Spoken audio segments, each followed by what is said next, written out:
നമസ്കാരം. ഇന്ന് നമ്മൾ പറയാൻ പോകുന്നത് ഭഗവാൻ മഹാവിഷ്ണുവിന്റെ നാലാമത്തെ അവതാരമായ നരസിംഹ അവതാരത്തിന്റെ കഥകളാണ്. കഴിഞ്ഞ വീഡിയോയിൽ നമ്മൾ പറഞ്ഞതുപോലെ തന്നെ വരാഹ അവതാരത്തിന്റെ തുടർച്ചയായിട്ടാണ് നരസിംഹ അവതാരത്തിന്റെ കഥകളും വരുന്നത്.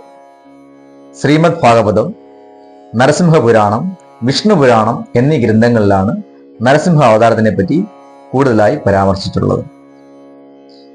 ഇന്ന് നമ്മൾ പറയാൻ പോകുന്ന നരസിംഹ അവതാരത്തിന്റെ കഥ വിഷ്ണു പുരാണത്തെ അടിസ്ഥാനമാക്കിയുള്ളതാണ്. ഹിരണ്യാക്ഷന്റെ മരണത്തോടെ ഹിരണ്യകശിപു അടുത്ത രാജാവായി. അസുരഗുരു ശുക്രാചാര്യയുടെ നിർദ്ദേശപ്രകാരം ബ്രഹ്മദേവനെ കാലങ്ങളോളം കഠിനമായ തപസ് ചെയ്തു. ഹിരണ്യകശിപുവിന്റെ തപസ്സിൽ സംപ്രീതനായ ബ്രഹ്മദേവൻ അങ്ങനെ പ്രത്യക്ഷപ്പെട്ടു. അങ്ങനെ പ്രത്യക്ഷപ്പെട്ട ബ്രഹ്മദേവനോട് ഹിരണ്യകശിപു വരം ആവശ്യപ്പെടുകയാണ്. ബ്രഹ്മാവ് സൃഷ്ടിച്ച ജീവജലങ്ങളാൽ താൻ മരിക്കാൻ പാടില്ല. ആകാശത്തിലോ ഭൂമിയിലോ രാത്രിയിലോ പകലോ തന്റെ കൊട്ടാരത്തിനകത്തോ പുറത്തോ മനുഷ്യനോ മൃഗമോ ദേവനോ അസുരനോ ആരും തന്നെ വധിക്കാൻ പാടില്ല. അതുമാത്രമല്ല, ഒരായുധങ്ങൾ കൊണ്ടുപോലും തനിക്ക് മരണം സംഭവിക്കാൻ പാടില്ല എന്ന് വരം ആവശ്യപ്പെടുകയാണ്. ഹിരണ്യകശിപു ആവശ്യപ്പെട്ട വരം നൽകിക്കൊണ്ട് ബ്രഹ്മാവ് അപ്രത്യക്ഷനായി. അങ്ങനെ വരം നേടിയ അഹന്തയിൽ ഹിരണ്യകശിപു ത്രിലോകങ്ങളെയും യുദ്ധം ചെയ്ത് തോൽപ്പിച്ച് അടക്കി ഭരിക്കാൻ തുടങ്ങി. അത് മാത്രമല്ല, വിഷ്ണുനാമം ആരും ജപിക്കാൻ പാടില്ല, ആരും വിഷ്ണുവിനെ ആരാധിക്കാൻ പാടില്ല, പൂജിക്കാൻ പാടില്ല. ആരെങ്കിലും വിഷ്ണുനാമം ജപിച്ചാൽ അവരുടെ നാവിറക്കാനും വിഷ്ണുവിനെ പൂജിക്കുന്നവരെ കൊന്നുകളയാനും തന്റെ കിങ്കരന്മാരോട് ആജ്ഞാപിച്ചു. ഹിരണ്യകശിപുവിന്റെ ശല്യം സഹിക്കവയ്യാതെ ദേവന്മാരും ഋഷിമാരും സജ്ജനങ്ങളും പരാതിയുമായി ഭഗവാൻ ശ്രീ മഹാവിഷ്ണുവിനെ അഭയം പ്രാപിച്ചു. ഭഗവാൻ അതിന് പരിഹാരം കാണാമെന്ന് അവരെ സമാധാനപ്പെടുത്തുകയും ചെയ്തു. ഹിരണ്യകശിപുവിന് 4 ആൺമക്കളാണുള്ളത്. അതിലൊരാളാണ് പ്രഹ്ലാദൻ. തന്റെ മക്കളുടെ വിദ്യാഭ്യാസ കാലഘട്ടമായപ്പോൾ വിദ്യ അഭ്യസിക്കാനായി അസുരഗുരു ശുക്രാചാര്യരുടെ പുത്രന്മാരായ ശണ്ഡന്റെയും അമർക്കന്റെയും അടുത്തേക്ക് അവരെ അയച്ചു.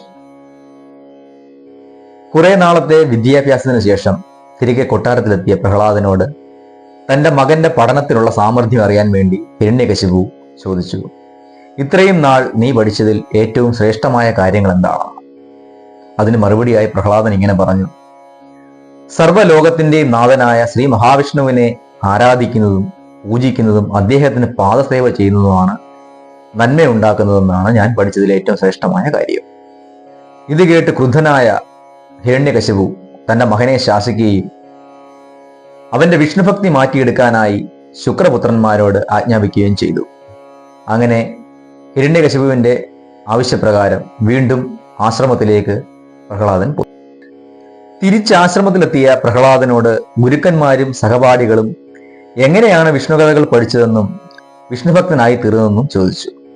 പ്രഹ്ലാദൻ അപ്പോൾ അവരോട് ഇങ്ങനെ പറഞ്ഞു, തന്റെ അച്ഛനായ ഹിരണ്യകശിപു തപസ്സിനായി പോയ സമയം ദേവേന്ദ്രൻ അസുരന്മാരെയൊക്കെ തോൽപ്പിച്ച് തന്നെ ഗർഭത്തിൽ ധരിച്ചിരുന്ന അമ്മയായ കയാതുവിനെ അവിടെ നിന്ന് പിടിച്ചുകൊണ്ട് പോവുകയും മാർഗമധ്യേ നാരദമുനി വരികയും ദേവേന്ദ്രൻ ഇപ്രകാരം പറയുകയും ചെയ്തു, ശത്രുവാണെങ്കിൽ പോലും ഗർഭിണിയായ ഒരു സ്ത്രീയെ ഉപദ്രവിക്കുന്നത് തെറ്റാണ്. അത് മാത്രമല്ല, കയാതുവിന് ജനിക്കാൻ പോകുന്ന പുത്രൻ മഹാജ്ഞാനിയും തികഞ്ഞ വിഷ്ണുഭക്തനും ആയിത്തീരുമെന്നും പറഞ്ഞു. ഇത് കേട്ട ദേവേന്ദ്രൻ തന്റെ തെറ്റ് മനസ്സിലാക്കി കയാതുവിനെ വിട്ടയക്കുകയും കയാതുവിനോട് മാപ്പ് അപേക്ഷിക്കുകയും ചെയ്ത് അവിടുന്ന് യാത്രയായി. നാരദമുനി കയാതുവിനെ തന്റെ ആശ്രമത്തിലേക്ക് കൂട്ടിക്കൊണ്ടു പോവുകയും ഗർഭസ്ഥ ശിശുവിനെ ഉദ്ദേശിച്ച് ധർമ്മസ്വരൂപവും ഭഗവാൻ ശ്രീ മഹാവിഷ്ണുവിന്റെ മഹാത്മ്യവും പറഞ്ഞു കൊടുക്കുകയും ചെയ്തു. അങ്ങനെ ഗർഭത്തിൽ വെച്ച് തന്നെ പ്രഹ്ലാദൻ ഇതെല്ലാം മനസ്സിലാക്കി പഠിച്ചു. അങ്ങനെയാണ് പ്രഹ്ലാദൻ ഭാഗവതോത്തമനായി മാറിയത്. തിരിച്ചു കൊട്ടാരത്തിലെത്തിയ പ്രഹ്ലാദനോട് ഇനി വിഷ്ണുനാമം ജപിക്കരുതെന്നും വിഷ്ണുവിന്റെ രൂപം മനസ്സിൽ പോലും ആലോചിക്കരുതെന്നും ഹിരണ്യകശിപു പറഞ്ഞു. ഇതൊന്നും ശ്രദ്ധിക്കാതെ ഓം നമോ നാരായണായ നമ എന്ന് ജപിച്ച് കൈകൂപ്പുന്നതിന് ശേഷം ഹിരണ്യകശിപുവിനോട് പ്രഹ്ലാദൻ പറഞ്ഞു, പ്രഭു, അങ്ങയുടെ അഹന്ത മാറി ഭഗവാൻ ശ്രീ മഹാവിഷ്ണുവിനെ ആരാധിക്കുവാനും അതുവഴി നന്മയിലേക്ക് വരാനും പ്രഹ്ലാദൻ ഹിരണ്യകശിപുവിനെ ഉപദേശിച്ചു. ഇതോടെ പ്രഹ്ലാദന് മേൽ കലി പൂണ്ട ഹിരണ്യകശിപു പ്രഹ്ലാദനെ വധിക്കുവാനായി തന്റെ കിങ്കരന്മാരോട് ആജ്ഞാപിച്ചു. ഹിരണ്യകശിപുവിന്റെ കിങ്കരന്മാർ പ്രഹ്ലാദനെ പല രീതിയിലും വധിക്കാൻ ശ്രമിച്ച് പരാജയപ്പെട്ടു. അങ്ങനെ പ്രഹ്ലാദനെ തിരിച്ചു കൊട്ടാരത്തിലെത്തിച്ചു.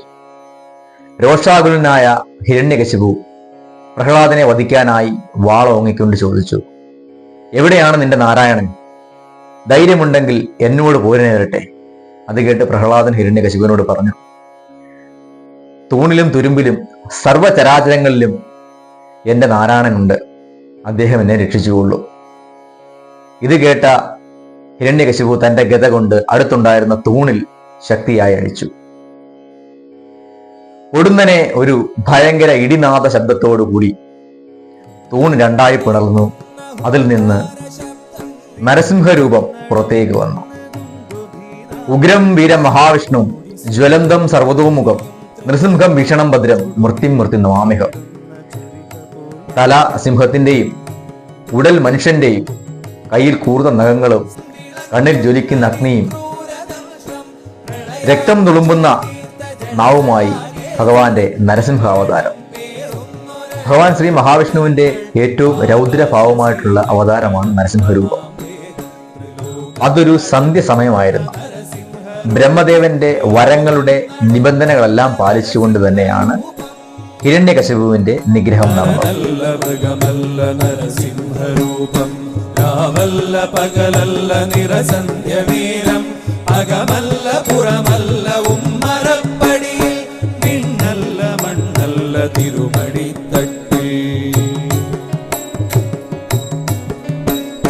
ദൈത്യന്റെ പ്രാണനില്ല നഗരജാലം, ഉടൽമാലരുധിരവും മണിയുന്ന രൂപം, ബ്രഹ്മാണ്ഡ സത്യങ്ങൾ കാക്കുന്ന ദേവൻ, ഭക്തന്റെ രക്ഷയ്ക്കു നിമിഷാർത്ഥ നേരം ആദിവ്യത. അങ്ങനെ ഹിരണ്യകശിപുവിനെ നിഗ്രഹിച്ചു.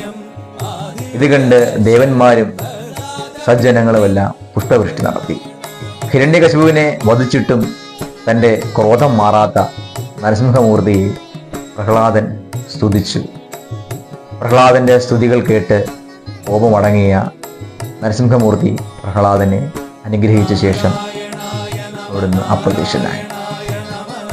ഇത്രയുമാണ് ഭഗവാൻ മഹാവിഷ്ണുവിന്റെ 4ാമത്തെ അവതാരമായ നരസിംഹാവതാരം.